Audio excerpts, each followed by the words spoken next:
আমার ডিভোর্স হয়েছে দুপুরে। সন্ধ্যায় আমি শুনলাম আমার হাজবেন্ডের প্রেমের বিয়ে হচ্ছে তার এক্স গার্লফ্রেন্ডের সাথে। তার এক্সের বাড়ি একদম তার বাড়ির পাশেই।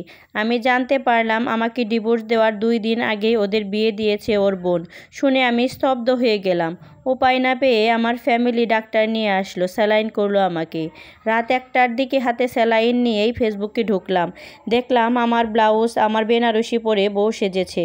তারপর দিন দেশে অরাজকতার জন্য নেট বন্ধ ছিল। তা না হলে আরও কত কিছু দেখতাম।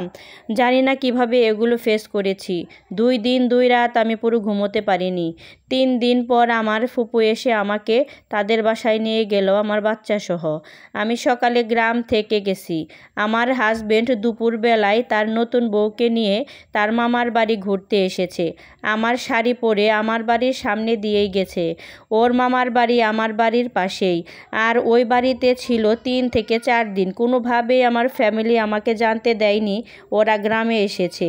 কতদিন যে কত রাত ঘুমাইনি তার কোনো ঠিক নেই। খালি মনে হতো আমার গোছানো সংসারে এখন অন্য কেউ। প্রত্যেক রাতে আমার পিনিক হতো। আমার সংসারে অন্য মানুষ, অন্য কেউ ঘুমাচ্ছে। দিন দিন প্রচুর শরীর খারাপ হয়ে যেতে লাগলো আমার। আমাকে দেখলে মনে হতো 50 থেকে 60 বছর হয়ে গেছে। চেহারার কি অবস্থা! দিন দিন চিকন হতেই লাগলাম। কত কালো হয়ে গেছি, কবে যে শেষ ভালোভাবে ঘুমিয়েছি মনেই নেই। প্রত্যেকটা মানুষ আমাকে বোঝাতে লাগলো আমার সন্তানদের জন্য বাঁচতে হবে।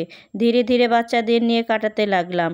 প্রতিবেশী, ফ্যামিলির মানুষ, আত্মীয় স্বজন, বন্ধুবান্ধব সবাই মানসিকভাবে সাপোর্ট দিল। নতুন করে বাঁচার অনুপ্রেরণা দিয়েছে। এবার ছিল আসল টুইস্ট। হুট করে একদিন পাশের বাড়ির ভাবি এসে বলতেছে আমার হাজবেন্ডের বর্তমান বউ নাকি ডিভোর্স দিয়েছে। আমি যেন তাদের ফ্যামিলিতে ফিরে যাই। আমি যেন ওদের মাফ করে দেই। ছেলের মুখের দিকে তাকিয়ে যেন ওই সংসারে আমি ফিরে যাই।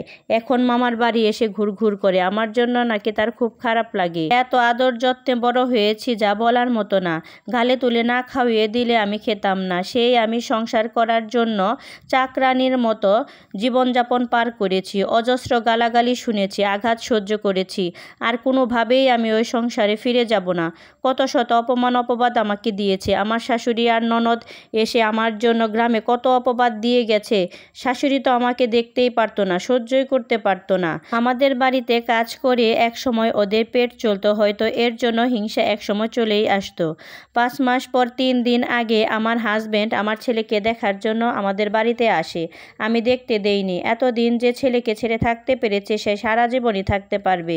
আমি আলহামদুলিল্লাহ আগের থেকে বেশ ভালো আছি আমার বাচ্চাকে নিয়ে। ও ওর নানা নানা মামা মামির চোখের মণি। এখন আমার একটাই স্বপ্ন সোনাটাকে মানুষের মতো মানুষ করা। সবাই দোয়া করবেন আপুরা। এটা একটা আপুর জীবনের গল্প। এতক্ষণ পর্যন্ত যারা ধৈর্য ধরে শুনেছেন সবাইকে অসংখ্য ধন্যবাদ।